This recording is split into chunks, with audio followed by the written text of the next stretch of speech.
ახალ სახლში გადასვლა და დასახლება უნდა იყოს სიხარულის მომტანი შემთხვევა, როდესაც ადამიანები ელიან თავიანთ ცხოვრებაში ახალი თავის დაწყებას. მაგრამ როდესაც ახალი ქონება აღმოჩნდება, საშიში მოჩვენებებით სავსე სახლი, ეს შეიძლება ქაოსი გამოიწვიოს ახალ მაცხოვრებელთა ცხოვრებაში და ხშირად აიძულოს ისინი სამუდამოდ დატოვონ ეს საშიში სახლი. ნომერი 20. Whispers's მამული მდებარეობს მიჩელში, ინდიანა შტატში და დიდი ხანია როგორც ადგილობრივებისთვის, ასევე სტუმრებისთვის ცნობილია როგორც ერთ-ერთი ყველაზე საშიში მოჩვენებებით სავსე სახლი ამერიკაში. 1889 წელს დოქტორი ჯონ გიბონსი და მისი ცოლი ჯესი გადავიდნენ ამ სახლში თავიანთ 10 წლის ქალიშვილ რეიჩელთან და პატარა ელიზაბეთთან ერთად. ერთ-ერთი შობის დილას რეიჩელი მოუთმენლად ელოდა საჩუქრების გახსნას და როდესაც ცდილობდა დაენახა რა აჩუქეს, შემთხვევით ძალიან მიუახლოვდა ღია ცეცხლს და მძიმედ დაიწვა. შემთხვევის გამო ის ერთ-ერთ ზემო სართულზე ოთახში დატოვეს, მაგრამ სამწუხაროდ რეიჩელი ვერ გამოჯამრთელდა და 2 დღის შემდეგ გარდაიცვალა. შემთხვევის შედეგად დარჩენილი დამტვრობის კვალი ჯერ კიდევ ჩანს კარზე, რომელიც სასაზადილოს მისაღებ ოთახთან აერთებს, მაგრამ ეს ერთადერთი ნიშანი არ არის, რომელიც ამ სახლში დღემდე დარჩა. ბევრ ადამიანს გაუგონია რეიჩელის სიცილი, თითქოს ის ისევ თამაშობს. ზოგიერთმა ადამიანმა თქვა, რომ ესმოდათ ნაბიჯების ხმა, ხოლო ზოგ შემთხვევაში რეიჩელი შენობაში სირბილშიც დაუნახავთ. სხვებს ესმოდათ ჩურჩული იმ საძინებლის კედლებიდან, სადაც ჯესი და ელიზაბეთი გარდაიცვალნენ. ერთ-ერთი კარადის კარის სახელური თავზით მოძრაობს, რის შედეგადაც კარადა ხშირად იღება. ერთხელ ქალების ჯგუფი ესტუმრა სახლს სპეციალურად იმისთვის, რომ რეიჩელთან დაკავშირებულიყვნენ. მათ რეიჩელისთვის თოჯინა მოიტანეს საჩუქრად და მეორე სართულის საძინებელში დატოვეს, სადაც მან თავისი ბოლო დღეები გაატარა. მათ სცადეს მასთან დაკავშირება, მისი სახელის დაძახებით, იმ იმედით, რომ პასუხს მიიღებდნენ. შემდეგ მათ გაიგეს, როგორ დაგორდა რაღაც კიბეზე და გაჩერდა კიბის ბაქანზე. და როცა შეამოწმეს, ნახეს, რომ ეს იყო რეიჩელის თოჯინა, რომელიც როგორღაც კიბეზე ჩამოსულიყო. როცა აიღეს, შენიშნეს, რომ თოჯინა როგორც ჩანს დამწვარი იყო და დამწვარივით სუნი ასდიოდა. ნომერი 19. მოლი ბრაუნი იყო ქველმოქმედი, მაღალი საზოგადოების წევრი და აქტივისტი, რომელიც ცნობილია იმით, რომ გადაურჩა ტიტანიკის ჩაძირვას 1912 წელს. ის ასევე იყო ერთ-ერთი იმ მრავალი მაცხოვრებლიდან, ვინც ცხოვრობდა საშიშ მოჩვენებებით დასახლებულ სახლში, რომელიც ახლა ცნობილია როგორც მოლი ბრაუნის სახლის მუზეუმი, დენვერში, კოლორადოში, პენსილვანიის ქუჩა 1340-ში. სახლი აშენდა 1889 წელს და წლების განმავლობაში გამოიყენებოდა როგორც კერძო რეზიდენცია, ბინების კომპლექსი ახალგაზრდა მამაკაცებისთვის, ასევე თავშესაფარი გზააბნეული გოგონებისთვის. დღეს ის ფუნქციონირებს როგორც საგანმანათლებლო მუზეუმი, მაგრამ მოჩვენებებით დასახლებულის რეპუტაციის გამო მას ხშირად სტუმრობენ პარანორმალური მოვლენების გამომძიებლები. 1970-იან წლებში ის გახდა მიტოვებული სახლი, რომელიც განადგურებისთვის იყო განძირული. მაგრამ Historic Denver-ის სახელით ცნობილმა ჯგუფმა შეძლო საკმარისი თანხების შეგროვება შენობის აღსადგენად 1910 წელს გადაღებული ფოტოებით. მაგრამ ხშირად ამბობენ, რომ მოლი ჯერ კიდევ იმ სახლშია და ზოგჯერ პიპისა და სიგარის თამბაქოს სუნიც იგრძნობა. ზოგი ამბობს, რომ რადგან დღეს შენობაში მოწევა აკრძალულია, იქ მოლი ბრაუნის ქმრის, J.J. ბრაუნის სული ბუდობს. ექსკურსიამძღოლებსა და მუზეუმის თანამშრომლებსაც გამოუცდიათ, რომ ნათურები აუხსნელად იხსნება თავისი ადგილიდან და მათ რეგულარულად უწევთ შემოწმება და ხელახლა სწორად ჩასმა. ასევე აღწერენ, რომ თითქოს ხედავენ ქალს, რომელიც ვიქტორიანული ეპოქის კაბაშია გამოწყობილი და მოლი ბრაუნის ძველ საძინებელში ავეჯს გადაადგილებს. თითქოს ცდილობს ყველაფერი ისე შეინარჩუნოს, როგორც მას უყვარდა, როცა იქ ცხოვრობდა. ხანდახან ის სასადილო ოთახის მაგიდასთანაც ზის და სტუმრებს საშუალებას აძლევს მისი ფოტოები გადაიღონ. სხვაებიც ამბობენ, რომ მოლი ბრაუნს და J.J. სახლში გადაადგილებისას ხედავდნენ, რის შედეგადაც ზოგ ოთახში სიცივე იგრძნობოდა. J.J.-სა და მოლი ბრაუნს ჰყავდათ ქალიშვილი სახელად კეტრინი, რომელიც სამწუხაროდ ახალგაზრდობაში გარდაიცვალა. მის ძველ საძინებელში ამბობენ, რომ ფანჯრის ჟალუზები თავისით ზევით და ქვევით მოძრაობს. მოლის დედა ჯოანა, რომელიც ხანდახან წყვილთან რჩებოდა, ასევე უნახავთ კეტრინის საძინებლის ფანჯარაში მდგომი, სადაც კეტრინის გარცვალარდაცვალების შემდეგ რჩებოდა. ამას ემატება ამბავი, რომ სახლში პირველ სართულზე კიბესთან დაგიდებულ სარკეში ხშირად ჩნდება უკმაყოფილო მამაკაცი მსახური. ნომერი 18. გლასნერის სახლი, რომელიც მდებარეობს ჩიკაგოში, ილინოისის შტატში, სამხრეთ პრეირის ავენიუს 1800 ნომერზე, 1885 და 1886 წლებში დააპროექტა არქიტექტორმა ჰარი ჰობსონმა. რიჩარდსონი, რომელსაც არქიტექტურის სამყაროში ნოვატორად მიიჩნევენ, რადგან მან იმ დროის ტიპური ამერიკული არქიტექტურა ევროპულ რომანულ სტილებთან გააერთიანა, რის შედეგადაც წარმოიშვა ეგრეთ ოლმგო რიჩარდსონიანული რომანესკული სტილი. თუმცა ეს გლასნერის მეზობლებს არ მოეწონათ, რადგან სახლი გარშემო არსებულ არქიტექტურას არ ერგებოდა და გარკვეულწილად თვალში საცემ უადგილო ნაგებობად მიიჩნეოდა. მაგრამ ის და მისი მეუღლე ფრენსისი ამან არ შეაწუხათ და 1887 წელს გადავიდნენ სახლში, რომლის დიზაინსა და მშენებლობაში მთლიანობაში $159,000 დახარჯეს. და მომდევნო 50 წლის განმავლობაში ისინი ბედნიერად ცხოვრობდნენ იქ. მაგრამ ჰენრი რიჩარდსონმა ვერასდროს იხილა თავისი დიზაინის საბოლოო შედეგი, რადგან ის გარდაიცვალა სულ რამდენიმე კვირის შემდეგ, რაც გლასნერის სახლის გეგმები დაასრულა. მისი პატივსაცემად გლასნერებმა მისი სურათი ჩამოკიდეს სასახლის ერთ-ერთ კედელზე, სადაც ის დღესაც არის. ბევრ ადამიანს სასახლეში სხვადასხვა ადგილას სიცივე უგრძნია და მიაჩნიათ, რომ ეს ჰენრი რიჩარდსონის სულის გამო ხდება, რომელიც ბოლოს და ბოლოს თქმება იმ სახლით, რომლის აშენებაშიც მონაწილეობა მიიღო. ჰიბეებზე და სასახლის მთავარ საძინებელში სტუმრებს უთქვამთ, რომ თეთრი აჩრდილი უნახავთ, რომელიც თითქოს იქვე რჩება. სხვებს ჰენრი რიჩარდსონი უფრო მკაფიოდ და გარკვევით დაუნახავთ. იმდენად, რომ შეძლეს მისი ამოცნობა იმ სურათიდან, რომელიც დღემდე კიდია სახლის ერთ-ერთ კედელზე. ზოგი ადამიანი ფიქრობს, რომ რიჩარდსონს არ ენდობა ცოცხლებს, რომ შენობა სათანადოდ მოუარონ. ამიტომაც რჩება სახლში, რათა დარწმუნდეს, რომ ყველაფერი წესრიგშია. ასევე თქმულა, რომ ის მხოლოდ შენობითაა დაინტერესებული და არა სტუმრებით, რადგან ცნობილია, რომ დღეს ის არ უახლოვდება და არ ურთიერთობს მათთან, ვინც სახლის დერეფნებში გადის. ნომერი 17. დრურის სასახლე, რომელიც 1912 წელს ფრენსის დრურის მიერ აშენდა, მდებარეობს 8615 იუკლედ ავენიუზე, 87 ქუჩასთან კლივლენდში, ოჰაიო. შემდეგი 12 წლის განმავლობაში დრური, მისი ცოლი ჯულია და მათი ვაჟი ცხოვრობდნენ ამ შენობაში, სანამ 1924 წელს არ გადაწყვიტეს გადასვლა უფრო შეძლებულ აღმოსავლეთ გარეუბანში, როგორც ეს ბევრ მათ მეზობელს უკვე გაეკეთებინა. მათ გადაწყვეტეს შეეძინათ 155 აკრის ფერმა გეიტს მილსში, სახელად Cedar Hill, და აქ ააშენეს თავიანთი ძველი სახლის ასლი, რომელიც იუკლედ ავენიუზე მდებარე სახლზე 1.5 დიდი იყო. მაგრამ მიუხედავად იმისა, რომ ჯულია დიდი ხნით ადრე გადავიდა პირველი შენობიდან გარდაცვალებამდე, ამბობენ, რომ ის დღესაც დადის მის დერეფნებში. ერთ-ერთი გიდის ანგარიშის მიხედვით, როდესაც ის ესასაუბრებოდა სტუმარ ჯგუფს ტბის სახლის დიდ ბუხართან, ისინი ჯულიას ისტორიას განიხილავდნენ ამ სახლი და ამიხილავდნენ ამ სახლში. როგორც კი მისი სახელი ახსენეს, ბუხრის ზემოთ განათება დაიწყო ჩაქრობა და ანთება, თითქოს ეს განზრახ ხდებოდა. რამდენიმე დღის შემდეგ, როდესაც ის სასახლეში დაბრუნდა, რათა ფოტოების სახლის კურატორს დაებრუნებინა, მან აუხსნა, რაც მოხდა. და როგორც კი მან ჯულიას სახელი ახსენა, იგივე მოხდა ისევ. და დაასკვნეს, რომ ის მათ აგზნობინებდა, რომ ჯერ კიდევ სახლში იყო. სხვებმა ამ საშიშ სახლში დაინახეს, როგორ იღებოდა და იკეტებოდა კარები და ფანჯრები თავისით, ხოლო სტუმრებს უგჯუნიათ, რომ ოთახში მათთან ერთად სხვა ადამიანების არსებობა იგრძნობოდა, მაშინ როცა მარტო იყვნენ. 1978 წელს კონსულტანტმა განაცხადა, რომ დაინახა ქალი ძველმოდურ კაბაში, რომელიც ერთ-ერთ ზედა სართულზე იდგა, ხოლო მეორე, უფრო ახალგაზრდა ქალი უნახათ, ირღათ, რომელიც შემდეგ მოულოდნელად ცეცხლის ალში გაუჩინარდა. ერთ-ერთი ყველაზე ცნობილი ისტორია მოჩვენებით სახლთან დაკავშირებით 1972 წლიდან მოდის, როდესაც ორ პოლიციელს დაევალა შენობის დაცვა, რომელიც იმ დროს цаრიელი იყო. როდესაც მეორე დილით მათ მოვალეობას უნდა შეცვლიდნენ, ისინი იპოვეს ზურგით ზურგზე მჯდარი, იარაღები ხელში ჩაბღუჯული და შეშინებული.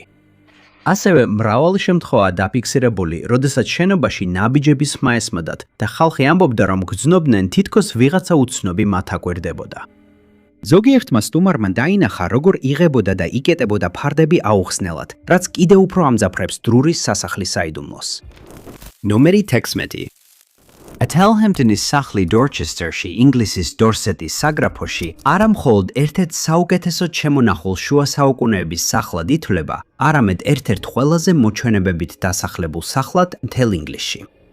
სახლი 1485 წელს Sir William Martin-მა ააშენა და დღესაც მასში ინახება ზოგიერთი იმდროინდელი ავეჯის ორიგინალი ნიმუშები. შემდეგ სახლი 1891 წელს Alfred de la Fontaine-მა შეიძინა და მან სახლი აღადგინა. ამავე დროს კი მის ტერიტორიაზე ულამაზესი ბაღები გააშენა. შემდეგ წლებში შენობა ბევრ მფლობელს გამოიცვლიდა, ხოლო 1957 წელს ის Robert Victor Cook-მა შეიძინა, რომლის შვილიშვილიც დღესაც ფლობს მას.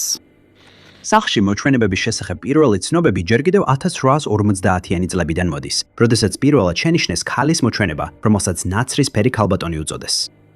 ასევე დაფიქსირებულა ბნელი სილუეტის ხილვაც, რომელიც როგორც მიიჩნევენ ბერს ეკუთვნის. მსახურმა, რომელიც ამ შენობაში მუშაობდა, განაცხადა, რომ ზურგს უკან ნაბიჯების ხმა გაიგონა და როცა შემობრუნდა, ბერი დაინახა აბაზანის კართან მდგომი. სხვებმა ის ბაღშიც ნახეს მოსიარულე და მიიჩნევა, რომ ის იყო კათოლიკე მღვდელი, რომელიც მარტინების ოჯახს ემსახურებოდა. სხვა შემთხვევაში ქალი დიდ დარბაზში იჯდა და წიგნს კითხულობდა, როცა ორი მამაკაცი მოულოდნელად შემოვარდა ოთახში ხმლით ორთაბრძოლის დროს. თავდაპირველად ქალი შეშინდა, მაგრამ როცა მიხვდა, რომ ისინი თითქოს ვერ ამჩნევდნენ მისი ყოფნას, ისევ წიგნს მიუბრუნდა. როცა ერთ-ერთმა მამაკაცმა ხელი დაიზიანა, ის ოთახიდან გავიდა და აღარავის უნახავს. სხვები ამბობენ, რომ კედლების შიგნიდან მხაჭნისა და ბრჭყალების ხმა ესმით და მიიჩნევა, რომ ეს იმ შინაური მაიმუნის სულია, რომელიც ოდესღაც ამ ტერიტორიაზე ჰყავდათ. ადგილობრივი ლეგენდის მიხედვით, მარტინის ოჯახს მართლაც ჰყავდა შინაური მაიმუნი, რომელსაც სახლში და ეზოში თავისუფლად სიარული შეეძლო. Queen-ის მარანში ადამიანები გრძნობდნენ კაკუნს მოჩვენებისგან, რომელსაც კუპერი ეწოდება. თუმცა ამ სულის შესახებ ბევრი არაფერია ცნობილი და არც ის, რატომ არის ის სახლში. რაც შეეხება ნაცრისფერ ქალბატონს, მას არაერთხელ უნახავთ დილით ადრე, როგორ დადიოდა სახლში შეკრული თმით და გადიოდა კედლებში სახლის ბევრ საძინებელში. ერთხელ მსახურმა დაინახა ქალი სტუმარი, რომელიც მასწავლებლის ოთახში მაღალ ზურგიან სკამზე იჯდა და რადგან სტუმრობის დრო უკვე გასული იყო, კითხა, ხომ არ ეწყინებოდა თუ დატოვებდა ოთახს, რადგან ისინი ღამით აპირებდნენ დაკეტვას. ქალი მაშინ ადგა, სიტყვაც არ უთქვამს, კედელს მიუახლოვდა და პანელში გაუჩინარდა. ნომერი 15. 31 მარტს 2021 წელს კიმბერლი მერიდუენა გამოიძახა უბერი, რათა გაემართა რალეი დურჰემის აეროპორტისკენ, რადგან ის მიემგზავრებოდა სააღდგომო შაბათკვირის აღსანიშნავად ოჯახთან და მეგობრებთან ერთად. სპრიმა ძლიერად მოდიოდა, ამიტომ როდესაც უბერის მძღოლი მივიდა, კიმბერლი სწრაფად გაემართა მანქანისკენ, რომ შიგნით ჩასულიყო. მან თავისი ნივთების უმეტესობა მანქანის საბარგულში მოათავსა, მაგრამ ზურგჩანთა გარეთ დაიტოვა და შემდეგ უკანა სავარძელზე დადო. შემდეგ მძღოლს უთხრა, რომ უნდოდა დარწმუნებულიყო, თუ წინა კარი დაკეტილი ჰქონდა და მალე დაბრუნდებოდა. მძღოლმა უთხრა, რომ პრობლემა არ იყო და კიმბერლი, რომელიც თავისი კორპუსის პირველ სართულზე ცხოვრობდა, ისევ შიგნით შევიდა. ერთ წუთზე ნაკლებ დროში ის ისევ გარეთ გამოვიდა და მიხვდა, რომ მძღოლი წასულიყო, მისი ყველა ნივთი კი მანქანაში დარჩენილიყო. ამ ნივთებში შედიოდა მისი ლეპტოპი, პასპორტი, მობილური ტელეფონი და საფულე. შემდეგ მან შენიშნა, რომ მძღოლი შემობრუნდა და მისკენ მოდიოდა, მაგრამ როცა სცადა გაეჩერებინა, მან უბრალოდ არ მიაქცია ყურადღება და წავიდა. რადგან მისი ტელეფონი მანქანაში იყო, მან მეზობელს თხოვა თავისი ტელეფონი ეთხოვებინა, რომ 9-1-ზე დაერეგა, რაც გააკეთა კიდეც, მაგრამ უთხრეს, რომ ამის ნაცვლად უბერს დაკავშირებოდა. როცა ასე მოიქცა, უბერმა მისცა მძღოლის ტელეფონის ნომერი, მაგრამ როცა რამდენჯერმე სცადა მასთან დაკავშირება, მძღოლი მუდმივად ეუბნებოდა, რომ ვერ ესაუბრებოდა, რადგან გზავზე იყო. შემდეგ მან თავისი iPad-ის მდებარეობის ფუნქცია გამოიყენა ტელეფონის მოსაძებნად და დაინახა, რომ მძღოლი აეროპორტში იყო წასული, სადაც თავადაც აპირებდა წასვლას. მოგვიანებით გაერგვა, რომ მან ეს იმისთვის გააკეთა, რომ შეექმნა შთაბეჭდილება, თითქოს მგზავრი ჩამოსვა და მგზავრობა დაასრულა. მძღოლი საბოლოოდ დაბრუნდა დურჰემში და კიმბერლი მოახერხა დაერწმუნებინა, რომ მისი ნივთები დაებრუნებინა. მან არ მხოლოდ გამოტოვა თავისი რეისი სახლში, არამედ შემდეგ მიხვდა, რომ უბერმა მაინც ჩამოაჯრა $40 იმ მგზავრობისთვის, რომლითაც სინამდვილეში არ უმგზავრია. რადგან აღდგომის შაბათ-კვირა იყო, მას $400 დაუჯდა ახალი რეისის დაჯავშნა მომდევნო დღისთვის. საბოლოო ჯამში უბერის ამ საშინელმა ისტორიამ მას $700 დაუჯდა. და რადგან მძღოლმა მისი ნივთები დააბრუნა, დურჰემის პოლიციას არ შეეძლო მისთვის ბრალის წაყენება. როდესაც Kimberly Uber-ს დაუკავშირდა თანხის დაბრუნების თაობაზე, მას უთხრეს, რომ Uber-ის სამართალდამცავებთან ურთიერთობის გუნდს დაკავშირებოდა. ასევე განაცხადეს, რომ ვერ ესაუბრებოდნენ მას ტელეფონით, რადგან მათი ყველა საქმიანობა Uber-ის აპლიკაციის საშუალებით ხორციელდება. ნომერი 14. Ryan Simonity არის კომპანიის, სახელად Convey's, აღმასრულებელი დირექტორი. და 2014 წლის 8 ივლისს მან თავისთვის და რამდენიმე კოლეგისთვის გამოიძახა Uber-ი, რადგან მათ სჭირდებოდათ ვაშინგტონის ცენტრიდან ვირჯინიაში, ტაისონის კორნერში გამგზავრება. მგზავრობის ერთ მომენტში სიმონეტიმ შენიშნა, რომ მათ მანქანას როგორც ეგონა, პოლიციელი მისდევდა და კითხა Uber-ის მძღოლს, იცოდა თუ არა რა ხდებოდა. მძღოლმა უთხრა, რომ ეს ნამდვილი პოლიციელი არ იყო და გზა განაგრძო, თითქოს არაფერს შეუწუხებია. მაგრამ როცა შემდეგ შუქნიშანთან მივიდნენ, მძღოლმა ბოდიში მოუხადა და უთხრა: "მაპატიეთ, მაგრამ მოგვიწევს წითელზე გადასვლა, სანამ სწრაფად დავიძრებით." შემდეგ მძღოლი მე-9 ქუჩის გვირაბისკენ წავიდა, რის შემდეგაც ამეძი 395-ზე გადავიდა და კვლავ სიჩქარის ზღვარს ბევრად აღემატებოდა. მოგვიანებით გაირკვა, რომ მათ უკან მიმავალი ადამიანი ტაქსის ინსპექტორი იყო, რომელმაც მძღოლს ესაუბრა ზუსტად იმ მომენტამდე, სანამ რაიანი და მისი კოლეგები მანქანაში ჩასხდებოდნენ. ინსპექტორმა კითხა, მისი წინა მგზავრი ქუჩიდან აიყვანა თუ არა, რაც რაიონში არალეგალურია. როდესაც Uber-ის მძღოლი სწრაფად გაეცალა ადგილს, ინსპექტორი უკან გახვდა დახმარების გამოძახებას სცადა რადიოთი, მაგრამ პასუხი ვერ მიიღო, რადგან ქალაქში 911-ის ხაზი გათიშული იყო. ამგროვისთვის Ryan-ი და მისი თანამგზავრები შეშინებულები იყვნენ და მომდევნო 10 წუთის განმავლობაში მძღოლს თხოვდნენ შეენელებინა და გაეჩერებინა მანქანა, მაგრამ მათი თხოვნები უყურადღებოდ დარჩა. Ryan-მა სცადა მძღოლის ფეხი მუხრუჭის პედალზე დაედო და ამ დროს შარვლის ტოტი დაუხია, მაგრამ ესეც უშედეგო აღმოჩნდა. შემდეგ მან მძღოლს უთხრა, რომ თუ შემდეგ გასასვლელზე არ გააჩერებდა მანქანას, იძულებული გახდებოდა ფიზიკურად ემოქმედა მის მიმართ და სწორედ ამან აიძულა მძღოლი გაეჩერებინა მანქანა. ტაქსის ინსპექტორმა, რომელიც უკან მიხვებოდა, შეძლო მძღოლის გაქცევის შეჩერება, როცა გასასვლელის თავში გზა გადაუჭრა. Uber-ის წარმომადგენელმა მოგვიანებით განაცხადა, რომ მძღოლი გაათავისუფლეს და ის აღარ წარმოადგენს მათ კომპანიას. ნომერი 13. 2014 წლის ოქტომბერში ლოს-ანჯელესში მცხოვრებმა ქალმა, რომლის სახელი არ ხმაურდება, გადაწყვიტა Uber-ით სახლში დაბრუნებულიყო წვეულებიდან, მაგრამ ამის ნაცვლად რეალურ საშინელებათა ისტორიაში აღმოჩნდა. მას შემდეგ, რაც აპლიკაციაში თავისი სახლის მისამართი შეიყვანა, დროის დასაზოგად Uber-ის მძღოლი მივიდა და ქალი მანქანაში ჩაჯდა, იმ იმედით, რომ მალე სახლში იქნებოდა. მაგრამ როგორც კი გზას დაადგნენ, ქალმა შეენიშნა, რომ მძღოლი არასწორ გზაზე მიდიოდა და როცა კითხა რა ხდებოდა, მძღოლმა იგი დააიგნორა. ქალი მაშინვე პანიკაში ჩავარდა და სცადა მძღოლისთვის თავისი სახლის სწორი მიმართულება ეჩვენებინა, მაგრამ მძღოლი კვლავ არ აქცევდა ყურადღებას და არასწორი მიმართულებით აგრძელებდა მოძრაობას. 20 წუთის შემდეგ მძღოლმა მანქანა შეაყენა ბნელ და ცარიელ სადგომზე. მგზავრმა სცადა გაქცევა, მაგრამ მძღოლმა მოახერხა მანქანის კარის ჩაკეტვა მანამ, სანამ ქალი გააღებდა მას და ის მძღოლთან ერთად მანქანაში აღმოჩნდა ჩაკეტილი. ამან აიძულა ქალი მთელი ხმით ეკვირა, რაც როგორც ჩანს მძღოლს გონს მოიყვანა და ბოლოს ის ქალის სახლამდე მიიყვანა. მეორე დღეს მგზავრმა Uber-ს დაუკავშირდა და შემთხვევა აცნობა, მაგრამ ერთადერთი პასუხი რაც მიიღო იყო ავტომატური ელფოსტა, სადაც ბოდიშს უხდიდნენ იმისთვის, რომ მძღოლმა არაეფექტური მარშრუტი აერჩია. შემდგომში Uber-ი ამტკიცებდა, რომ მგზავრი ნასვა მიიღო და თავად სთხოვა მძღოლს ევლო ქალაქში. ასევე აცხადებდნენ, რომ მძღოლს მოუწია 911-ში დარეგვა, რათა ნასვამ მგზავრთან დაკავშირებული დახმარება ეთხოვა.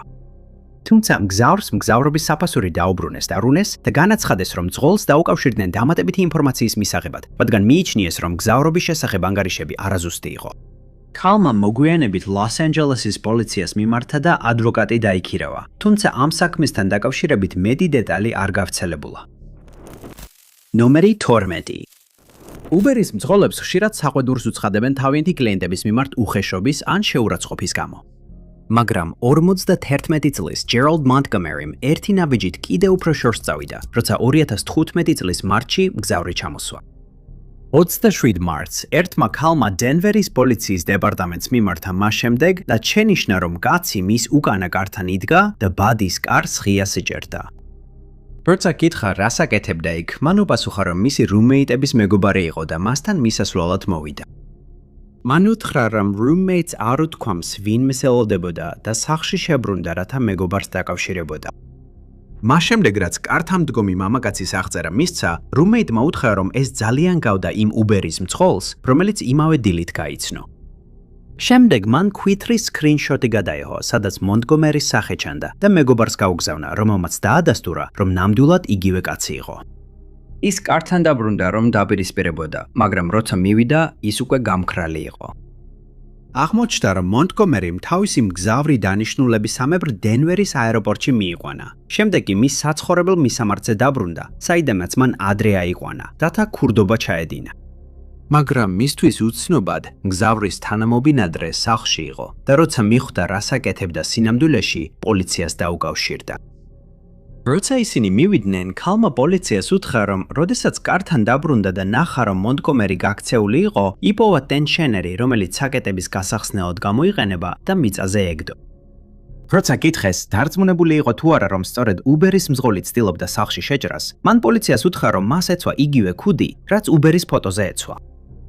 ამ ინფორმაციის საფუძველზე მონტგომერი დააგავეს და ბრალი წაუყენეს მეორე ხარისხის ქურდობაში, ქურდობის ხელსაწყოების ფლობაში და პირველი ხარისხის უკანონო შეჭრის მცდელობაში. შემდეგ ის $10,000 გირაოს სანაცვლოდ გაათავისუფლეს, ხოლო მგზავრს სრულად დაუბრუნდა თანხა მისი საშიში უბერის მგზავრობისთვის. ნომერი 11. 2015 წლის 15 ივნის.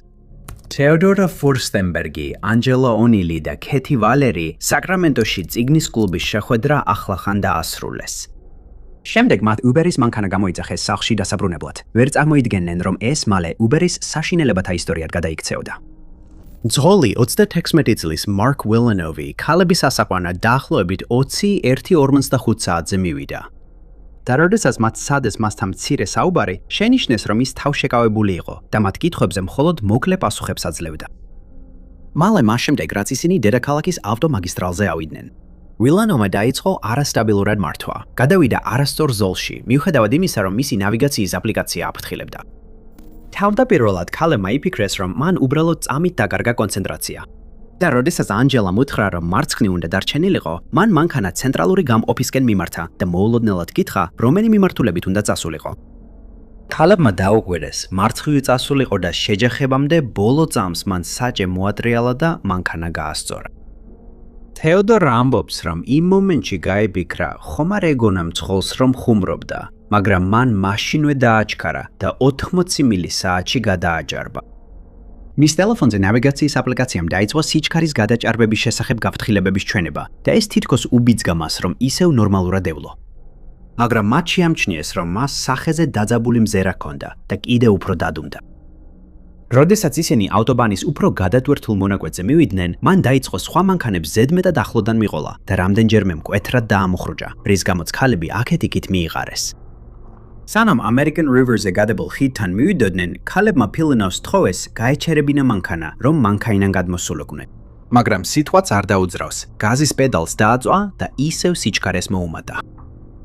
სიცოცხლის შიშით სამმა ქალმა კვირილი და თხოვნა დაუწყო, რომ გაეჩერებინა, მაგრამ მან უარი თქვა და თქვა, არა, ამაღამ ყველა მოვკვდებით. თეოდორა, რომელიც მგზავრის სავარძელში იჯდა, ცდილობდა ტელეფონით დახმარების გამძახებას, მაგრამ ყოველჯერზე როცა ამას ცდილობდა, ფილონოვი ხელს ურტყამდა და ბოლოს ტელეფონი კალთაში დაიდო და ტიროდა. ანჯელა, რომელიც ფილინოვის უკან იჯდა, შეძლო ტელეფონის ამოღება ჩანთიდან და მხოლოდ მაშინ, როცა გასასვლელი უკვე გავლილი ჰქონდათ, უახერხა 911-ში დარეკვა და დისპეჩერს უთხრა, რომ ისინი გაიდაცეს და მძღოლი მანქანის გაჩერებაზე უარს ამბობს. როცა ფილინოვი იძულებული გახდა წითელ შუქნიშანზე გაჩერებულიყო, ქალები მანქანიდან გადავიდნენ და მათ დახმარება ახლო მდებარე მაღაზიის თანამშრომლებმა გაუწიეს. მომდევნო დღეს თეოდორას სახლთან ფილინოვის მანქანას მსგავსი ავტომობილი შენიშნეს და სამმა ქალმა შეძლო ფილინოვის წინააღმდეგ შემაკავებელი ორდერის აღება, რომელიც უბერის მძღოლის პოზიციიდან გაათავისუფლეს. ნომერი 10. 2020 წელს FBI-მ გამოაცხადა, რომ ხელახლა გახსნიდა მერი სპარქსის წინააღმდეგ ჩადენილ გაუხსნელ დანაშაულს, რომელიც 1975 წლიდან დღემდე გამოუძიებელია. 45 წელზე მეტი ხნის შემდეგ, რაც ვერაცამ ახალგაზრდა ნიუ-მექსიკოს უნივერსიტეტის კურსდამთავრებული სიცოცხლე წაართვა, მისი ოჯახი კვლავ ეძებს პასუხებს. მერი, რომელსაც ხშირად მოლი ეძახდნენ, 1975 წელს 21 წლის იყო. ის ცოტა ხნის წინ დაამთავრა უნივერსიტეტი და მოუთმენლად ელოდა ზრდასრულ ცხოვრებას. მას ჰქონდა გეგმები ევროპაში გამგზავრებაზე და ძველი მეგობრების მონახულებაზე. მაგრამ 1975 წლის 23 ივლისს ის მოუთმელად ელოდა ადგილობრივ მეგობრებთან შეხვედრას. მისი FBI-ის საქმის მიხედვით მოლი იყო ქალთა რაგბის გუნდის წევრი და იმ საღამოს გეგმავდა ადგილობრივ ბარში წასვლას და თანაგუნდელებთან შეხვედრას. საუბარი იყო ბარზე, Rose's Cantina, რომელიც ახლა Lodo's-ად არის ცნობილი და სადაც ხშირად დადიოდნენ სტუდენტები, ახალგაზრდა პროფესიონალები და მოტოციკლეტისტთა ჯგუფი Bandidosi. იმ საღამოს ბარში tequila შოტები 25 ცენტად იყო და ადგილობრივი ბენდი უკრავდა. ბარი გადატვირთული იქნებოდა იაფი სასმელების გამო, თუმცა თავად მოლი დიდი მსმელი არ იყო. მან მამამისის თეთრ ლურჯი Gran Torino ისესხა, რომ გზაზე წასულიყო. თუ მან ოჯახს უთხრა იმ მეგობრების სახელები, ვისთანაც შეხვედრას აპირებდა, ეს ინფორმაცია საჯაროდ არ გავრცელებულა. არც ის ინფორმაცია გამხდარა საჯარო, რაც ბარში მოხდა. მიჩნეულია, რომ ის ბარში საღამოს 9-დან 11 საათამდე იმყოფებოდა. მისი რაგბის გუნდის რამდენიმე წევრმა დაადასტურა, რომ იმ ღამით როზას კანტინაში იყვნენ, მაგრამ მათგან არც ერთს არაფერი უჩვეულო არ დაუნახავს. ერთ მომენტში მოლი წავიდა, მაგრამ სახლში აღარ დაბრუნებულა. როცა იმ ღამით სახლში არ დაბრუნდა, მისმა მშობლებმა ინერვიულეს. მეორე დილით მამამისი წავიდა მის საძებნელად. მისი მანქანა იმავე სადგომზე იდგა, სადაც მოლი დატოვა, მაგრამ მისი ქალიშვილის კვალი არ ჩანდა. მოლი დიდხანს დაკარგული არ დარჩენილა. იმავე დღეს მისი ცხედარი აღმოაჩინეს სანიაღვრე არხში, ბარისგან არც ისე შორს. მას ბლაგვის საგნით მიყენებული ჭრილობები ჰქონდა და უკვე აღარ იყო ცოცხალი. სველი ამინდის გამო პოლიციამ ვერ შეძლო დანაშაულის ადგილიდან ბევრი მტკიცებულების შეგროვება. არანაირი ნაკვალევი არ იყო. გამოძიება თავიდანვე კარგად არ წარიმართა და ერთ მომენტში საქმის ქაღალდის დოსიეც დაიკარგა. შემდეგ საქმე გაუხსნელი დარჩა. წლების განმავლობაში ძალიან ცოტა კვალი იყო. ფედერალურმა საგამოძიებო ბიურომ გამოაცხადა მოწოდება ინფორმაციისთვის და ისინი მიიჩნევენ, რომ პასუხისმგებელი პირები შესაძლოა ჯერ კიდევ იმ საზოგადოებაში იყვნენ და იმედოვნებენ, რომ დროის გასვლასთან და ახალი ტექნოლოგიების განვითარებასთან ერთად მათ საბოლოოდ შეეძლებათ საქმის გახსნა. ნომერი 9. ფედერალური საგამოძიებო ბიუროს მიერ გამოძიებული დანაშაულის ერთ-ერთი სახეობა ხელოვნების ქნების ქურდობაა. ზოგიერთი ასეთი დანაშაული მთელ მსოფლიოში ცნობილია და მიიჩნევა, რომ ხელოვნების მრავალი ქურდობა ორგანიზებულ დანაშაულთან არის დაკავშირებული. 2016 წელს მისურის შტატის სპრინგფილდში მდებარე პატარა მუზეუმი ამ დანაშაულთაგან ერთის მსხვერპლი გახდა. მუზეუმი დაახლოებით 1 საათის გახსნილი იყო, როცა თანამშრომლებმა შენიშნეს, რომ ხელოვნების რამდენიმე ნამუშევარი დაკარგული იყო. 1985 წელს Andy Warhol-ის პრინტების სერია სპრინგფილდის ხელოვნების მუზეუმს აჩუქეს. ესენი არ იყო ცნობილი მხატვრის ორიგინალი ნახატები, მაგრამ თითოეული მაინც დაახლოებით 30,000-ად ფასობდა. 10 პრინტის კოლექცია დანაშაულის დროს სპრატლინის გალერეაში იყო გამოფენილი. აპრილის მე-7 დილის ერთ-ერთმა დაცვის თანამშრომელმა შენიშნა, რომ გალერეიდან 10 პრინტიდან 7 აგლდა. მან იფიქრა, რომ ისინი ოფიციალური მიზეზით ჩამოეხსნათ. მალე კიდევ ერთმა დაცვის თანამშრომელმა შენიშნა რაღაც უცნაური ეზოში გამავალ ერთ-ერთ კართან დაკავშირებით. კარის საკეთში ხის ნაფოტები იყო ჩაჭედებული, რაც ვინმე საშუალებას მისცემდა კარი გარედან გაეღო, მიუხედავად იმისა, რომ შიგნიდან უსაფრთხოდ ჩანდა. იმ დღეს დაახლოებით დილის 10 საათზე გალერეის თანამშრომლებმა გააცნობიერეს, რომ ნახატები საცავში არ გადაეტანათ. ისინი მოპარული იყო. გალერეა დაცალეს, მაგრამ იქ უკვე სტუმრები შედიოდნენ და გამოდიოდნენ და დიდი ალბათობით მტკიცებულებების ნაწილი უკვე იყო დაბინძურებული. საფრთხოების კამერებმა დააფიქსირეს, რომ დაახლოებით ღამის 12:20-ზე მინიმუმ 1 ადამიანი ჩუმად შეიპარა მუზეუმში. ისეთი ბნელოდა, რომ გამომძიებლებს ვერ შეეძლო დაედგინათ დანაშაული ერთმა თუ რამდენიმე ადამიანმა ჩაიდინა. ვინც არ უნდა ყოფილიყო, მან გადალახა ქუჩიდან ეზოში მიმავალი ჭიშკარი. შემდეგ შევიდა იმ კარიდან, რომლის საკეთშიც ჩაერიათ და პირდაპირ სპრატლინის გალერეაში წავიდა Warhol-ის პრინტებისთვის. რამდენიმე წუთში მათ 10-დან 7 პრინტი წაიღეს და დანარჩენი დატოვეს. გამომძიებლებმა შეძლეს დანაშაულის ადგილიდან რამდენიმე ლატენტური ანაბეჭდის ავება, რადგან კარის ღიად დასაფიქსირებლად გამოყენებული იყო კართან არსებული მულჩი და გასასვლელის აბრა. ჯერჯერობით ეჭმიტანილები არ გამოვლენილა. ზოგიერთი წყარო იუწყება რამდენიმე უცნაური შემთხვევის შესახებ, რომლებიც დანაშაულამდე ცოტა ხნით ადრე მოხდა. მაგალითად, ერთმა კონტრაქტორმა დაკარგა თავისი წდომის გასაღები, მაგრამ როგორც კი მუზეუმის თანამშრომლებმა მას დაკარგულ გასაღებზე კითხეს, მან ის ნაგვის კონტეინერის ქვეშ იპოვა. თუმცა უცნობია, FBI და პოლიცია მიიჩნევენ თუ არა, რომ ეს შიგნიდან მოწყობილი საქმე იყო. არსებობს $25,000 ჯილარის ჯილდო ინფორმაციისთვის, რომელიც ხელოვნების ნამუშევრების დაბრუნება შეუწყობს ხელს და FBI-ის სპრინგფილდის ოფისს შეგიძლიათ პირდაპირ დაუკავშირდეთ ნომერზე 417 882 3300. 37 წელზე მეტი გავიდა მას შემდეგ, რაც უცნობმა პირმა ვირჯინიის შტატის პოლიციის ოფიცერი ჯონი ბოუმენი დაარტყა, თუმცა მისი საქმე ფედერალურ ბიუროში კვლავ გადაუჭრელია. ეს საქმე ბევრად უფრო მეტ კითხვას აჩენს, ვიდრე პასუხს და 1980-იანი წლებიდან მოყოლებული საქმის წინსვლის შესახებ საჯაროდ ძალიან ცოტა რამ გამხდარა ცნობილობილი. თბილი აგვისტოს ღამე იყო, როცა ჯონი ბოუმენს თავს დაესხნენ. ის სახლში იყო ოჯახთან ერთად, მათ შორის თავის პატარა ქალიშვილთან, ძმასთან და რძალთან ერთად. დაახლოებით 90-ზე კარზე დააგაგუნეს. ჯონი ბოუმენი გართან მივიდა და როგორც კი კარი გააღო, სტუმარმა მას ცივი იარაღით შეუდია. მას 40-ზე მეტჯერ დაარტყეს. ჯონი ბოუმენი უიარაღო იყო, მაგრამ წინააღმდეგობის გაწევა სცადა. გაუთვალისწინებელი თავდასხმის შემდეგ დამნაშავე გაიქცა და ადგილზე დატოვა სათვალე, პარიკი და დამცავი ჩაფხუტი, რომლებიც შენიღმისთვის ჰქონდა გამოყენებული. თავდასხმა თითქმის მაშინვე დასრულდა, როგორც კი დაიწყო, მაგრამ ჯონი ვერ გადარჩებოდა. ყველა ამ წლის შემდეგაც კი ეს დარჩა ერთადერთ გადაუჭრელ შემთხვევად, როდესაც ვირჯინიის შტატის პოლიციელს სიცოცხლე წაართვეს. მიუხედავად იმისა, რომ ჯონი იმ დროს სამსახურებრივ მოვალეობას არ ასრულებდა, დანაშაული სამსახურებრივი მოვალეობის შესრულებასთან დაკავშირებულ თავდასხმად ჩაითვალა. რის გამოც გამოძიებაში FBI ჩაერთო. თავდასხმის სიმძაფრიდან გამომდინარე, ჩანდა, რომ ეს ძალიან პირადი დანაშაული იყო. ვიღაცა ჯონის კარგად იცნობდა და არ სურდა, რომ ის ცოცხალი დარჩენილიყო. რადგან ის შტატის პოლიციელი იყო, ლოგიკური იქნებოდა, რომ დამნაშავე ყოფილიყო ვიღაც, ვინც ჯონის გამო ციხეში აღმოჩნდა, ან ვინმეს ნათესავი, ვინც უკვე კანონი დაურღვევია. მაგრამ ერთადერთი ეჭვმიტანილი, რომელიც ოდესმე დასახელდა ამ საქმეში, ნასამართლევი არ ყოფილა. ეს იყო კიდევ ერთი პოლიციელი. ჰერი უორლი, ჯონის ახლო მეგობარი და კიდევ ერთი შტატის პატრულის ოფიცერი იყო. დანაშაულის შემდეგ მალევე ის უხელფასო შვებულებაში გაუშვეს და მოგვიანებით ავტოავარიაში მოყვა, რამაც მას მძიმე უნარ-შეზღუდულობა მოუტანა. უორელმა თავისი ადვოკატის მეშვეობით განაცხადა, რომ მას დანაშაულთან არანაირი კავშირი არ ჰქონდა და ჯონის სიცოცხლის წართმევის მოტივიც არ გააჩნდა. რატომ იყო უორელი ეჭვმიტანილი? ეს არასოდეს გამშავნებულა. თუ დამნაშავე ჯონის ახლო მეგობარი იყო, ეს ახსნიდა, რატომ გაუღო კარი ასე გვიან ღამით იარაღის გარეშე. მისმა ქალიშვილმა, რომელიც მას შემდეგ პოლიციაში მუშაობს, განაცხადა, რომ ეს მისთვის სრულიად უჩვეულო იქნებოდა. მაგრამ პარიკი და დამცავი ჩაფხუტი მიუთითებს, რომ დამნაშავე ცდილობდა თავისი ვინაობის დამალვას. თუ ის ასეთ გვიან ღამით, ასე უცნაურად ჩაცმულ ვინმეს დაინახავდა, უცნაურია, რომ მას იარაღი არ ექნებოდა.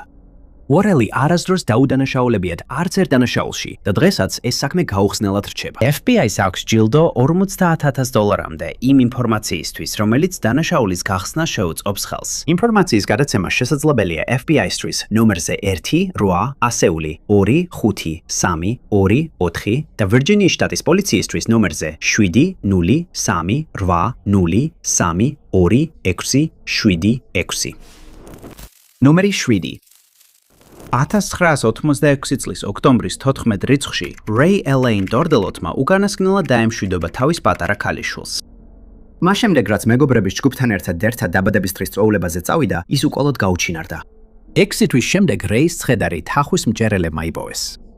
რა დაემართა მას და ვინ იყო პასუხისმგებელი, კვლავ საიდუმლოდ რჩება. რეი ახალგაზრდა ამერიკელი ინდიელი ქალი იყო და მეგობრებისა და ოჯახის თქმით, იგი ინდიელთა ტრადიციებით ძალიან ამაყობდა და ნიჭიერი მოცეკვავე იყო. მან თავისი დიდი ბებიისგან ისწავლა უნარები, რომლებიც სურდა გადაეცა თავის ქალიშვილისთვის, როცა ის გაიზრდებოდა. იმ სავედისწერო დღეს, როდესაც რეი გაუჩინარდა, ის 5 მეგობართან ერთად წავიდა წვეულებაზე თავის სახლთან ახლოს. შუაღამისას თქვა, რომ სახლში წასვლა უნდოდა და ვიღაცამ მანქანით წაიყვან. ისინი რეის სახლამდე მივიდნენ, მაგრამ შემდეგ რეის მანქანიდან გადმოსვლა აღარ უნდოდა. ისინი ცოტა ხანს იქვე ტერიტორიაზე დადიოდნენ მანქანით, სანამ ისევ წვეულებაზე დაბრუნდებოდნენ. ზოგიერთი ცნობით არავის დაუნახავს, როდის დატოვა რეიმ წვეულება ისევ. თუმცა FBI ამტკიცებს, რომ ბოლოს ის ტომაჰის ხეთთან მანქანაში კიდევ 2 ადამიანთან ერთად ნახეს. როდესაც რეი სახლში არ დაბრუნდა, მისმა ოჯახმა იცოდა, რომ რაღაც რიგზე ვერ იყო და მეორე დღეს პოლიციას დაუკავშირდა. თავდაპირველად მისი გაუჩინარება სერიოზულად არ მიუღიათ. ფიქრობდნენ, რომ სადღაც ერთობო და რამდენიმე დღეში დაბრუნდებოდა. საძიებო ჯგუფები ძირითადად მოხალისეებისგან შედგებოდა, რომლებსაც კრიმინალისტიკაში არანაირი გამოცდილება არ ჰქონდათ. არ იყო ნათელი რა მოხდებოდა თუ რეი მართლაც იპოვიდნენ. 6 თვის შემდეგ რეის ცხედარი იპოვეს. როგორ გარდაიცვალა რეი, საჯაროდ არ გახმაურებულა, მაგრამ პოლიცია ფიქრობს, რომ ვიღაცამ მას სიცოცხლე წაართვა. FBI ჩაერთო საქმეში და ადგილობრივ სამართალდამცავებთან ერთად მუშაობდა, რათა გაერკვიათ, ვინ წაართვა რეის სიცოცხლე. ერთ დროს სამართალდამცავებმა განაცხადეს, რომ ეჭვმიტანილი ჰყავდათ, მაგრამ დაკავებისთვის საკმარისი მტკიცებულება არ ჰქონდათ. მას შემდეგ რამდენიმე კვალი გამოჩნდა და მათზე რეაგირება მოახდინეს, მაგრამ არც ერთი არ მიახლოებია FBI-ის აგენტებს რეისთან მომხდარის გარღვევასთან. ინფორმაციის ახალი ძიება 2019 წელს $20,000 ჯილდოს გამოცხადებით დაიწყო. იმედოვნებდნენ, რომ ამდენი დროის გასვლის შემდეგ ვინმე, ვინც პასუხები იცოდა, გამოჩნდებოდა. მაგრამ 2019 წლის შემდეგ არანაირი განახლება არ ყოფილა და საქმე კვლავ გაუხსნელად რჩება. ნომერი 6. Daniel Imbos და Richard Petronas გაუჩინარება შეიძლება იყოს ერთ-ერთი ყველაზე უცნაური გაუხსნელი საქმე FBI-ის არქივში. წყვილი 2005 წელს Richard-ის მანქანასთან ერთად გაუჩინარდა. Trollebrev ესეთ გარემოებებში ყველაზე სავარაუდო სცენარია ის, რომ მოხდა ავარია და წყვილი რომელიმე წყლის ობიექტშია ჩაძერული. მაგრამ FBI-ის გამომძიებლები ფიქრობენ, რომ შესაძლოა უფრო ბნელი რამ მოხდა. Daniel-ი და Richard-ი ბავშვობის მეგობრები იყვნენ და სკოლაში მოგლედ ხვდებოდნენ ერთმანეთს, სანამ თავიანთ გზებზე არ წავიდოდნენ. ორივე სხვა ურთიერთობები და შვილები ჰყავდათ, ხოლო Daniel-ი Joe Imbos-ზე დაქორწინდა. Daniels და Joe Imbos ერთად ჰყავდათ ვაჟიშვილი, პატარა Joe, მაგრამ მათი ურთიერთობა მალევე დაინგრა ბავშვის დაბადების შემდეგ. ისინი დაშორდნენ და Neil-ი განქორწინებას აპირებდა. მას შემდეგ, რაც Daniel-მა Joe-სთან ურთიერთობა დაასრულა, მან და Richard-მა კვლავ დაიწყო შეხვედრები. ეს იყო ურთიერთობა, სადაც ხან რიგდებოდნენ, ხან შორდებოდნენ და Daniel-მა ის სინამდვილეში დაასრულა ცოტა ხნით ადრე, სანამ ისინი გაუჩინარდებოდნენ. მაგრამ 2005 წლის 19 თებერვალს მათ გადაწყვეტეს კვლავ ერთად გასულიყვნენ. მათთან ერთად კიდევ ერთი წყვილი შეუერთდა სასმელებზე Tex-Mex რესტორანში, სახელად Abilinesში, სამხრეთ ფილადელფიაში. სხვა წყვილმა აღნიშნა, რომ ისინი მთელი ღამის განმავლობაში კოცნიდნენ ერთმანეთს. როდესაც ისინი დაახლოებით 11:45-ზე წავიდნენ, ერთად წავიდნენ. Richard-ი აპირებდა Daniel-ი მieყვანა მის სახლში, New-Jersey-ის ქალაქ Mount Laurel-ში, სანამ თვითონაც სახლში წავიდოდა. რესტორნიდან გასვლისას ეს იყო ბოლო შემთხვევა, როცა რომელიმე მათგანი ნახეს. Daniel-ის ოჯახმა მეორე დღეს განგაში ატეხა. ის სახლში არ იყო, როცა მისმა დაშორებულმა ქმარმა მათი შვილი მიიყვანა. ოჯახმა Richard-ის ოჯახს და ადგილობრივ სამართალდამცავებს მიმართა და წვილის ძებნა დაიწყო. თუმცა წვილის კვალი აღარასოდეს აღმოჩნდა. Daniel-ის მა ვერტფრენით გადაფრენის დადაისთვის გადაიხადა, რათა ჰაერიდან დაეთვალიერებინა გზა, რომელიც მათ გაევლოთ, მაგრამ Richard-ის შავი Dodge Dakota პიკაპის კვალი ვერ აღმოაჩინეს. საძიებო და სამაშველო ჯგუფები შევიდნენ იმ წყლის არხებში, რომლებსაც წყვილი შესაძლოა ახლოს ჩაევლო, რათა ენახათ, ხომ არ მოხდა რაიმე უბედური შემთხვევა.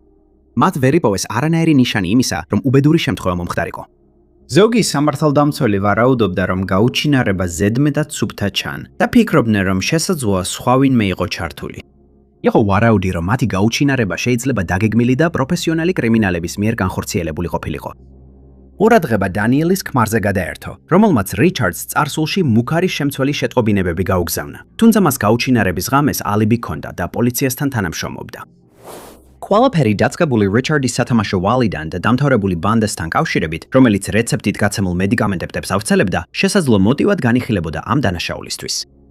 ბოლო დროს საძიებო ჯგუფმა Adventures with Purpose-მა ეს საქმე აიღო და მაურებლის მინიშნების შემდეგ Delaware-ის მდინარის ნაწილი გაჩხრიკა, მაგრამ წყვილი ვერ იპოვეს. საქმე კვლავ გაუხსნელია. ინფორმაციისთვის $15,000 ჯილდოა დაწესებული. ნომერი 5. მის აღიარებით ინტერვიუში Ted Bundy საუბრობს იმაზე, თუ რას ნიშნავს იყო ყველაზე ავადსახსენებელი სერიული მკვლელი, რომელიც ოდესმე დაუჭერიათ. Ted Bundy-მ შეცდომა დაუშვა 1978 წლის 15 იანვარს, მას შემდეგ რაც მინიმუმ 30 სიცოცხლე შეიწირა. ის მივიდა Sorority-ის სახლში, რომელიც Florida-ის სახელმწიფო უნივერსიტეტში მდებარეობდა. ის შევიდა კარის გატეხილი საკეტით და სიცოცხლე მოუსწრაფა Margaret Bowman-სა და Lisa Levis. მაგრამ გაქცევის ნაცვლად სერიულმა მკვლელმა სიარული გააგრძელა, სანამ არ შეხვდა Kathy Kleiner-სა და Karen Chandler-ს. შემდეგ მან დატოვა შენობა, გაიარა რამდენიმე კვარტალი და შეხვდა Cheryl Thomas. მაგრამ სერიულ მკვლელს არ ჰქონდა ინფორმაცია, რომ სამივეს მძიმე გადარჩენის ისტორია ჰქონდა. Ted Bundy მხოლოდ იმიტომ გაიქცა Sorority-ის სახლიდან, რომ მისკენ მომავალი მანქანის ფარებმა ოთახი გაანათა. ნიდა ნიერი თავის მეგობარ ბიჭთან ერთად ჩამოვიდა მანქანიდან, როცა სერიული მკვლელი დაინახა და შემდეგ მის სასამართლო პროცესზე ჩვენებას მისცემდა. Kathy და Karen-ი რამდენიმე თვის შემდეგ სრულად გამოჯამრთელდნენ, მაგრამ Cheryl-ს ასე არ გაუმართლა. Cheryl-ი თავდასხმის დროს ცეკვის სტუდენტი იყო და ბალეტის მოცეკვავის კარიერაზე ოცნებობდა. მაგრამ მას შემდეგ, რაც ყველაზე ბოროტმა სერიულმა მკვლელმა ეს შესაძლებლობები წაართვა, მისი გადარჩენის ისტორია იმით სრულდება, რომ სხვებს ბალეტს ასწავლის. ბანდი საბოლოოდ 1978 წლის თებერვალში დააკავეს. მას შემდეგ, რაც მოპარული მანქანის მართვისთვის გააჩერეს, მას სიკვდილით დასაჯეს 1989 წლის 24 იანვარს. ნომერი 4. 1966 წლის 13 ივლისს, დაახლოებით 23 საათზე, 9 ქალი სტუდენტი მედ და ჯეფრი მანორში, ჩიკაგოში. ერთ სახლში ცხოვრობდა, როდესაც საშიში სერიული მკვლელი, რიჩარდ სპეკი შენობაში შეიჯრა. დანითა და პატარა კალიბრის იარაღით შეიარაღებულმა, მან მშვიდად დააკაკუნა ერთ-ერთი მედდის, კორაზონ ამაროს საძინებლის კარზე და შემდეგ მას და მის თანამცხოვრებლებს უბრძანა, რომ ოთახებიდან გამოსულიყვნენ. დარწმუნებული, რომ ეს მხოლოდ ძარცვა იყო, კორაზონმა და კიდევ ორმა ქალმა, მერლი და გარჰულამ და ვალენტინა პასიონმა, სერიულ მკვლელს კარადაში დამალეს თავი. მათ დაარწმუნეს, გამოსულიყვნენ მათი კოლეგა მედდებმა. საგამოძიებო ორგანოებმა დაადგინეს, რომ სპეკმა შემდეგ თითოეული ქალი ოთახიდან სათითაოდ გაიყვანა და სიკვდილამდე მიიყვანა. მაგრამ მიიჩნევა, რომ მან დაკარგა ანგარიში რამდენი ადამიანი იყო შენობაში, რადგან ზემოქმედების ქვეშ იმყოფებოდა. მიუხედავად იმისა, რომ ქსოვილი ზოლებით იყო შეკრული, კორაზონმა მოახერხა საწოლის ქვეშ დამალვა და მთელი ამ საშინელი შემთხვევის განმავლობაში შეუმჩნეველი დარჩა. დილის 6 საათზე მან მოიკრიბა საკმარისი გამბედაობა, რომ დახმარება ეთხოვა მას შემდეგ, რაც საკუთარი და სხვების შეკრული ხელები გაიხსნა. ის მივიდა შენობის ერთ-ერთ ფანჯარასთან და დაიწყო ყვირილი დახმარების თხოვნით, ხოლო გამლელმა დაუკავშირდა ჩიკაგოს პოლიციის დეპარტამენტს, რომელმაც დაუყოვნებლივ დაიწყო სისხლის სამართლის გამოძიება. კორაზონმა შეძლო სპეკის აღწერის მიცემა, განსაკუთრებით მისი დატუ, რომელზეც ეწერა, ციტატა, ჯოჯოხეთის ასატეხად დაბადებული. მხოლოდ რამდენიმე დღეში თავისი საზარელი დანაშაულის ჩადენის შემდეგ სპეკი კუკის ოლქის საავადმყოფოში გადაიყვანეს, მას შემდეგ რაც მან ვარსკვლავის სასტუმროში ყოფნისას სცადა სიცოცხლის დასრულება. ექიმმა სახელად ლეროი სმითმა შენიშნა, რომ სპეკს იგივე დატუ ჰქონდა, რაც გაზეთში იყო აღწერილი და მასთან დაპირისპირების შემდეგ სპეკმა აღიარა, რომ სერიული მკვლელი იყო. სმითმა პოლიციას დაუკავშირდა და მათ კორაზონს თხოვეს, რომ სპეკის ოთახში მისულიყო თავისი უნიფორმით. მან ის სერიულ მკვლელად ამოიცნო და დააკავეს. სპეკის სასიკვდილო განაჩენი უადო პატიმრობით შეიცვალა. ის ციხეში გარდაიცვალა 1991 წლის დეკემბერში. მესამე. ყველაზე ცნობილი სერიული მკვლელებიდან ერთ-ერთი, ჯეფრი დამერი, ამერიკაში მოქმედებდა 1978 წლიდან 1991 წლამდე და 17 მამაკაცის სიცოცხლე შეიწირა. მაგრამ 1991 წლის 22 ივლისს სერიულმა მკვლელმა დაუშვა, როგორც თავად თვლის, თავისი ყველაზე დიდი შეცდომა, რამაც საბოლოოდ მისი ბნელი დაცემა გამოიწვია. მან გაიცნო მამაკაცი სახელად ტრეისი ედვარდსი და მასთან საუბრის შემდეგ დაპატიჟა თავის ბინაში, რომ მასთან ერთად პოპულარული საშინელებათა ფილმი ეგზორცისტი ეყურებინა. მაგრამ ტრეისი შეშფოთდა, როდესაც შენიშნა, რომ დამერის ქცევა შეიცვალა. ფილმის ყურებისას სერიული მკვლელი აქეთ-იქით ირწეოდა და ჩუმად ბუდბუდებდა, განსაკუთრებით შემაშფოთებელი სცენების დროს. დამერმა მოусმინა ტრეისის გულისცემას, რის შემდეგაც განაცხადა, რომ აპირებდა ტრეისის მოკლას, რათა მისი გული შეეჯამა. დამერმა სცადა ხელბორკილების დადება, მაგრამ ტრეისიმ შეძლო თავის დაცვა და გაიქცა. გარეთ გასვლის შემდეგ მან შეძლო გამლელის საპატრულო მანქანის ყურადღების მიპყრობა და პოლიციელები დამერის ბინაში მიიყვანა, სადაც ნათელი გახდა, რომ ის მართლაც სერიული მკვლელი იყო. დანაშაულის ადგილის მტკიცებულებებმა აჩვენა, რომ მან თავის ბინაში მინიმუმ 11 მამაკაცი მოკლა და ტრეისი იღბლიანი იყო, რომ ცოცხალი გადარჩა და თავისი გადარჩენის ისტორია მოყვა. შემდგომი სასამართლო სამედიცინო გამოძიება ნამდვილი საშინელებებით იყო სავსე, რადგან დამერს ბინაში სხვების ნეშტები ჰქონდა შენახული, ზოგიერთის კი წლების განმავლობაში. სერიული მკვლელების ინტერვიუების სერიის დროს ჯეფრი დამერმა დანაშაული აღიარა და საბოლოოდ მას 16 სამუდამო პატიმრობა მიუსაჯეს. მაგრამ ტრეისის გადარჩენის შემდეგ მისი ცხოვრება ბნელ გზას დაადგა. ის დააკავეს 2011 წლის 26 ივლისს. მას შემდეგ, რაც გაირკვა, რომ მან თავად ვიღაც მოკლა მილუოკიში ჩხუბის დროს, კრიმინალურმა გამომძიებლებმა იპოვეს უსახლკარო კაცის ცხედარი, რომელიც ხიდის ქვემოთ მდინარეში აღმოაჩინეს. ტრეისიმ აღიარა, რომ ის გადააგდო და მას მიუსაჯეს 1 წლითა და 6 თვით თავისუფლების აღკვეთა, ასევე 2 წლით ზედამხედველობის გაგრძელება ამ დანაშაულისთვის, რადგან ახლა უკვე თავადაც მკვლელი გახდა ნომერი 2. Kyla Brownie Todd Kohlebis ერთადერთი მსხვერპლია, რომელმაც თავისი გადარჩენის ისტორიის მოყოლა შეძლო. მას შემდეგ, რაც 2016 წლის ნოემბერში სამხრეთ კაროლინაში მის საკუთრებაზე გადაარჩინეს. Kyla და მისი მეგობარი ბიჭი Charles Carwery Todd Kohlebმა დაიქირავა იმ წლის აგვისტოში, რათა მისი საკუთრებიდან ბუჩქები გაეწმინდათ. მაგრამ სამუშაოს მიღებიდან მალევე ისინი ორივე გაუჩინარდნენ აუხსნელი გარემოებებით. Charles-ის დედა მაშინ შეშფოთდა, როცა მასთან დაკავშირება ვერ შეძლო და დაკარგული პირის შესახებ განცხადება შეიტანა. შემდეგ Charles-ის ერთ-ერთმა მეგობარმა Charles-ის Facebook გვერდზე უცნაური აქტივობა შენიშნა. პოსტები იწერებოდა თითქოს Charles-ი და Kyla დაქორწინდნენ, სახლი იყიდეს და Kyla ორსულად იყო. მან იეჭვა, რომ ამ იდუმალ პოსტებს სოციალურ ქსელში ვიღაცა სხვა წერდა და გადაწყვეტა პოლიციისთვის მიემართა. მას წარმოდგენაც არ ჰქონდა, რომ ეს შეტყობინებები სერიული მკვლელის გონებაში ჩახედვისთვის საშუალებას მისცემდა. დანაშაულის აღიარების დროს დეტექტივებმა აღმოაჩინეს შეტყობინებები Kyla-სა და Charles შორის, სადაც ისინი კოლების საკუთრებაზე სამუშაოს განიხილავდნენ.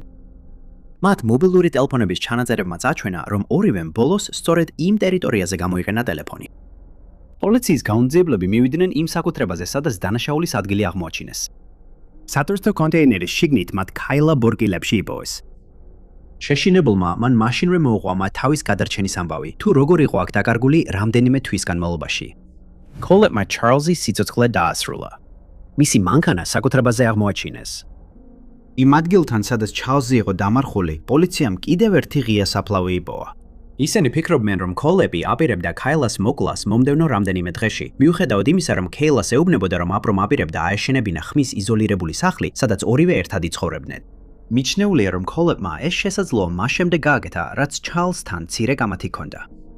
მოგვიანებით მან თქვა, რომ ეს Kyla-ს მიმართ გადაცებით იყო გამოწვეული. მიუხედავად იმისა, რომ მისი ხელით კიდევ ბევრი სიცოცხლე დასრულდა, Kyla ერთადერთია, ვისაც შეუძლია თავისი ნამდვილი საშინელების ისტორია მოყვეს და ის აღწერს ყველაზე საშიშ ადამიანს, ვინც კი ოდესმე უნახავს, რეპტილიად, ამ სიტყვის სრული მნიშვნელობით. Kohlebმა თავი დამნაშავედ ცნო და 7 თანამდებრული სამუდამო პატიმრობა მიუსაჯეს. ნომერი 1. 1992 წლის 13 მაისს ერთ ქალს წარმოუდგენელი შეხვედრა ჰქონდა ყველაზე ბოროტ სერიულ მკვლელთან, სახელად Tommy Lynn Selce. Fabian Witherspoon-მა, რომელიც იმ დროს 19 წლის იყო, შენიშნა უსახლკარო Tommy Lynn Selce, როცა მეგობართან მიდიოდა და ესტაკადას ჩაუვარა. რადგან მას ეჭირა აბრა წარწერით, დიმუშავებს საჭმლისთვის, Fabian-მა გადაწყვეტა დახმარებოდა, არ იცოდა, რომ ძალიან საშიშ სიტუაციას გადაურჩებოდა. Tommy Lynn Selce დათანხმდა მის წინადადებას და გაჰყვა მას მეგობრის სახლში. მან სთხოვა დაეცადა გარეთ, სანამ მეგობრის საკუჭნაოდან საჭმელს აიღებდა. მაგრამ როცა დაბრუნდა, შოკში ჩავარდა, როცა ნახა, რომ Tommy Lynn Selce თვითონ იყო შესული სახლში. ხელში დანეეჭირა, უბრძანა აბაზანაში შესულიყო და შემდეგ დაარტყა. მაგრამ Fabian-მა რამდენჯერმე დაიცვა თავი მძიმე კერამიკული იხვით, სანამ ის ხელში არ გაუთხდა.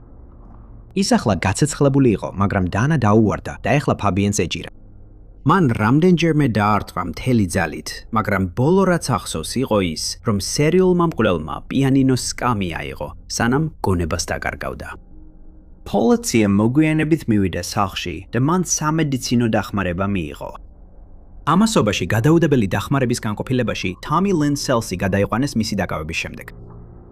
საბოლოოდ მან საპროცესო შეთანხმებას დათანხმდა და თავდაპირველად 5 წლით მიუსაჯეს. შემდეგ ისტორიაში ერთ-ერთ ყველაზე საშიშ სერიულ მკვლელად იქცა. შემდეგი 5 წლის განმავლობაში Selce-მა კიდევ 22 ადამიანი იმსხვერპლა, თუმცა ეჭობენ, რომ ეს რიცხვი შეიძლება ბევრად მეტი იყოს. სერიული მკვლელის სასიკვდილო განაჩენი 2014 წლის 3 აპრილს ტეხასის შტატის ციხეში ჰანცვილში შესრულდა.